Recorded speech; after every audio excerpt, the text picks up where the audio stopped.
एक और किस्सा, एक और कहानी जो हमें प्रेरणा देती है।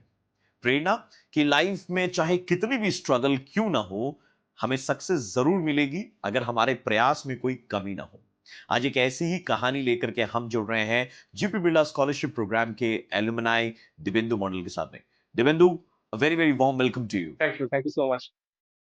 Dibendu, first of all for all our viewers, मैं जानना चाहूंगा कि এই মুহূর্তে তুমি কোথায় আছো এবং তোমার লাইফে তুমি কি করছো।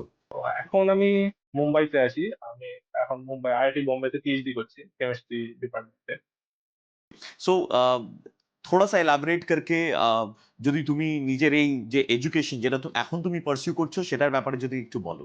আহ so I am starting from my background only. So আমি মাস্টার ব্যাচেলার্স কমপ্লিট করেছি সেন্ট জেভিয়ার্স কলেজ থেকে কেমিস্ট্রি অনার্স নিয়ে। তারপর আমি মাস্টার্স করেছি ক্যালকাটা ইউনিভার্সিটিতে। তারপর আমি এখানে পিএইচডি তে জয়েন করেছি। তো এখানে মেইনলি যে টপিকের উপর আমি রিসার্চ করি সেটা quantum computing in quantum chemistry. So so what basically it does. So I'm developing some new algorithm, so resource efficient algorithm, which gives much better accuracy and much better result in current noisy quantum computing era. So that is my research area actually. ছোটবেলায় কোনোদিন কি ভাবা হয়েছিল যে বড় হয়ে আমি IIT বোম্বেতে গিয়ে পড়াশোনা করব এবং এই ধরনের কাজ করব যেটা মানুষের কাজে আসবে? ছোটবেলা থেকে তো জানতামই না বেসিক্যালি যে আইআইটি কি হয়। মানে অনেকদিন ব্যাচেলার্সে যেই আমি সেটা প্রথম জানতে পারি। মানে সেরকম গাইড করার মতনও কেউ ছিল না। এখন তো ওকে। মানে এখানে খুবই ভালো লাগছে। তো আমরা তোমার একটু ফ্যামিলি ব্যাকগ্রাউন্ড সম্পর্কে জানতে চাই। তো আমি বেসিক্যালি একটা খুবই ছোট গ্রাম থেকে আসছি। পশ্চিম মেদিনীপুর জেলার ঘাটাল মহকুমাতে। তো আমার বাবা মেনলি চাষবাস করেন। তো ছোটবেলাতে আমি গ্রাম ক্লাস 12 অব্দি আমি গ্রামের স্কুলে পড়াশোনা করেছি। তো আমার ফ্যামিলি মানে পড়াশোনার দিক থেকে আমাকে খুবই সাপোর্ট করেছে। বিশেষ করে বাবা মা তো আছেনই, তার সাথে আমার মামা বাড়ির লোকেরা প্রচুর মানে খুবই সাপোর্ট করেছে। আমার মামারা মামিমারা খুবই সাপোর্টিভ ছিল। তারপর আমি তো এখানে কলকাতাতে আসি। যখন আমি সেন্ট জেভিয়ার্সে চান্স পাই তখন খুবই একটা ভালো লেগেছিল। তারপর যখন আরো ভালো লাগলো যখন জিপি বিড়লা স্কলারশিপটা পেলাম, বাড়ির লোকও খুব খুশি ছিল। তুমি কি করে জানতে পারলে জিপি বিড়লা স্কলারশিপ প্রোগ্রামের ব্যাপারে? বিড়লা স্কলারটা মেইনলি আমার মামাই আনন্দবাজারের একটা অ্যাডভার্টাইজমেন্ট থেকে দেখেছিল। তো আমাকে বলেছিলেন যে এটা এপ্লাই কর, এটা maybe helpful for your educational career. তো আমি সেটা মামার কথা শুনে এপ্লাই করি। তারপর হোপফুলি আমি এটা পাই। দিবেন্দু, আমি আরো একটু ডিটেলে জানতে চাইবো অ্যাবাউট ইয়োর ছোটবেলা এবং the struggle that you had to go through to complete your education. কারণ একটা ছোট গ্রামে হয়তো সেই ধরনের ফেসিলিটিগুলো নেই। আর সেখানে বসে এটা ভাবা যে আমি একদিন কম্পিউটার কোয়ান্টাম, এটাই বললে তো? কোয়ান্টাম কোয়ান্টাম কম্পিউটিং এটা নিয়ে পড়াশোনা করব। এটা তো চিন্তার বাইরের বিষয়টা। ঠিক আছে? তো আহ, তোমার ওই ক্লাস 10-12 এ পড়াশোনা সেই স্ট্রাগল স্টোরি যদি একটু আমরা জানতে পারি। The real side of our our India, rural India. তো আমি যেখানে বড় হয়েছি সেখানে মানে এডুকেশনের যে খুব বেশি একটা চয়েস ছিল সেরকমও না। কিন্তু আমার ফ্যামিলিতে সবাই আমাকে খুবই সাপোর্ট করে থ্রু আউট, মানে ছোটবেলা থেকে খুবই সাপোর্ট করেছে। যেটা আমি করতে চেয়েছি সেটাই মানে বলেছে যে হ্যাঁ ঠিক আছে এগিয়ে যা, আমরা আছি, কোনো চিন্তা নেই একদম। তো সেভাবে যে আমি গ্রামের গাইডেন্স পেয়েছি টিউশনের দিক থেকে বলুন বা সেটা মানে খুব একটা যে বেশি পেয়েছি সেরকম না, বাট কিন্তু যেটুকুই পেয়েছি মানে সেটা আমার পরবর্তী জীবনে খুবই হেল্প করেছে।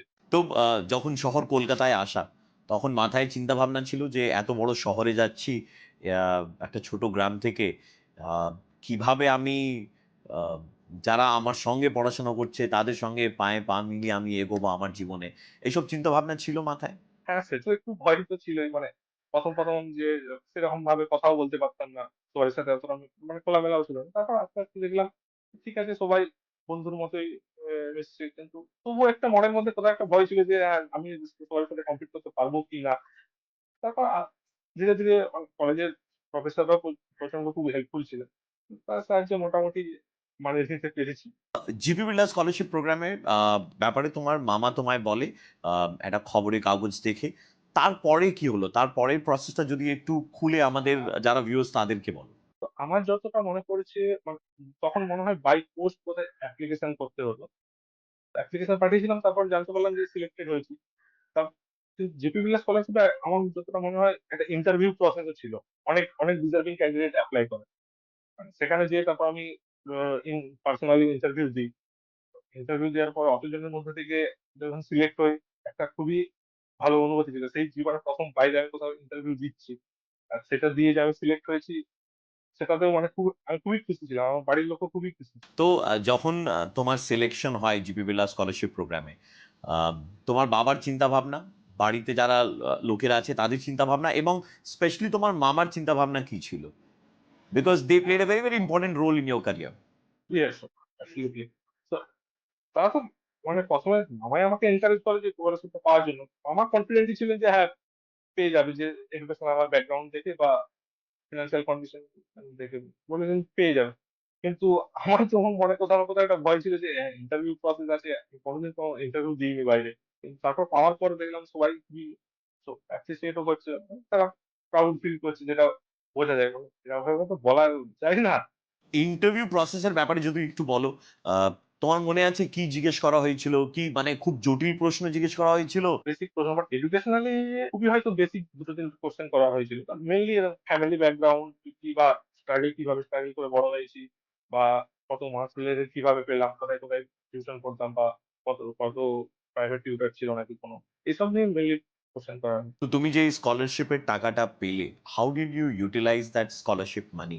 What all was taken care of, and what all you could cover extra? তো basically it covers the whole college fees amount. বই কেনার জন্য একটা আমার মনে হয় পার ইয়ার একটা অ্যামাউন্ট দেওয়া হয়েছিল। তো আমি সেখান থেকে কিছু সেভিংস করে পরবর্তীকালে আমি মাস্টার্স এর জন্য একটা ল্যাপটপ কিনেছিলাম, যেটা আমার তখন খুবই জরুরি ছিল। স্কলারশিপটা না হলে হয়তো আমি এটা, আমার ফ্যামিলিতে হয়তো কিনে দিত, কিন্তু নিজে একটা কেনার মধ্যে একটা আলাদা আনন্দ আছে।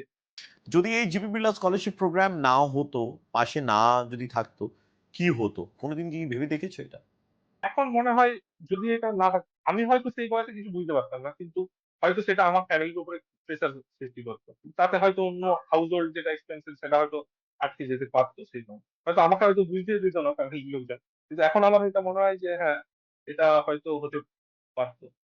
তো তুমি যেহেতু বললে যে তুমি একটা ছোট গ্রাম থেকে এসছো, তুমি স্কলারশিপ পেলে, তোমার স্কলারশিপ পাওয়াটা কতটা ইম্পর্টেন্ট ছিল to encourage other students in your village? হ্যাঁ, সবাই যখন, আমি যখন বাইরে এলাম পড়তে, আমাদের স্কুল থেকে সেন্ট জেভিয়ার্স কলেজে পড়তে খুব কমজনই এসেছিল তখন। তাতে দেখে মানে আমার জুনিয়ররা যারা, তারা আমাকে জিজ্ঞাসা করতো যে কিভাবে অ্যাডমিশন পাওয়া যায়, বা তুমি জিপি বিড়লা স্কলারশিপ পাচ্ছ, সেটাই অ্যাপ্লিকেশন প্রসিডিওরই আর কি। তো তাদেরকে বলেওছিলাম যে হ্যাঁ, এই প্রসিডিওর অ্যাপ্লাই করলে তোরা পেতে পারিস। তাই অনেক ছেলেমেয়েরা আছে যারা ভীষণই ইন্ট্রোভার্ট, তারা ভয় পায়, তারা এই স্কলারশিপ প্রোগ্রামে অ্যাপ্লাই করে না এই ভেবে যে আমরা তো একটা ছোট গ্রাম থেকে, বা আম, শহরে যারা আছে যারা ডিজার্ভিং, তারাও হয়তো ভয়ের চোটে অ্যাপ্লাই করে না। তুমি সেই ধরনের স্টুডেন্টসদেরকে কি বলতে চাইবে? যতগুলো প্রেস্টিজিয়াস আমার মনে হয় ফেলোশিপ আছে, তার মধ্যে GP Birla is one of them, obviously. তো আমি তাদেরকে বলতে হবে, অনেক গভর্নমেন্টাল ফেলোশিপও হয়, যেগুলো এতটা অ্যামাউন্ট হয়তো কাভার করে না, যেটা হয়তো আরো বেশি দরকার, যেটা জিপি বিড়লা করে।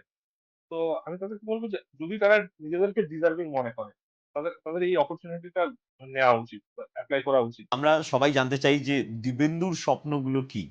দিবেন্দু আগামীকাল, মানে যে সময়টা আমরা দেখতে চলেছি, সেই সময়ে কি অ্যাচিভ করতে চাইছে দিবেন্দু? আমি এখন তো পিএইচডি করছি, তো এরপর I want to go for a post doc in abroad. তারপর আমি ইন্ডিভিজুয়াল ক্যারিয়ারে আমি রিসার্চটাকে কন্টিনিউ করতে চাই।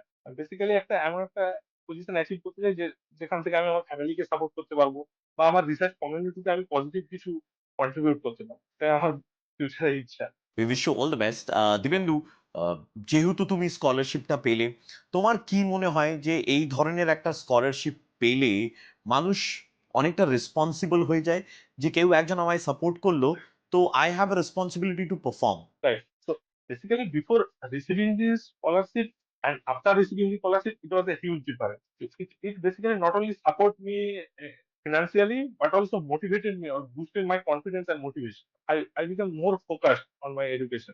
আই এম শিওর অনেকটাই মোটিভেটিং, কারণ যে জায়গা থেকে তুমি এসছো, সেই জায়গা থেকে একটা স্কলারশিপ পাওয়া, এত বড় শহরে পড়াশোনা করা, তারপরে লাইফে এগিয়ে গিয়ে আইআইটি মুম্বাইতে এখন তুমি ওখানে রিসার্চের কাজ করছো।